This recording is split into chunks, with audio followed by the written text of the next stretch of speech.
Surprise lang kay Ice kasi meron. Kunyari siya wala. Tinago tayong chicken barbecue dito. Tignan natin kung masa-surprise siya.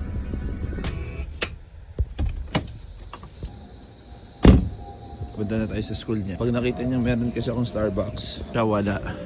May inis yan. Papasok na tayo sa school ni Ice. Hanapin natin siya. Kuya si Ice. Labasan na nila, di ba? Hindi na pa. Ha, okay. Sige. Hi guys. Where's Ice? Where's the library? Yeah, where's the library? Thank you. Thank you, thank you. Wow, nasa library si Ice. Pero hindi ko alam kung saan. Narinig ko yung pangalan niya dito. May narinig kong Ice.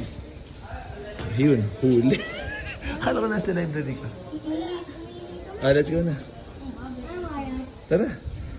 Meron kang ka-train, si Viper, 3 PM. Tara, let's go. Babay ka naman sa ano.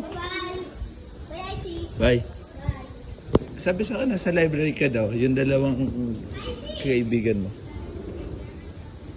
Let's go.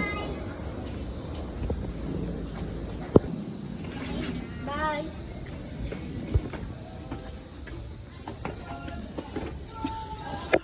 Ice. Training tayo, ha? Ha? Ice. Ano na naman yung video mo, yung ang nipis ng tawag, yung daming mga umiyak. Gugutom ako. Hala. Eh, magti-training tayo 3 PM, paano yan? Basta gutom ako. Bakit di ka ba nag-lunch? Tara. Dali. Layo pa ng parking natin. So, ayun siya guys. Ayan, kita nyo, nagsabi agad siyang gutom siya. So, mababad trip yan. Pag wala siyang food. Ice, pasok! Pag makita niya ng Starbucks ako. Oops, careful. Oo.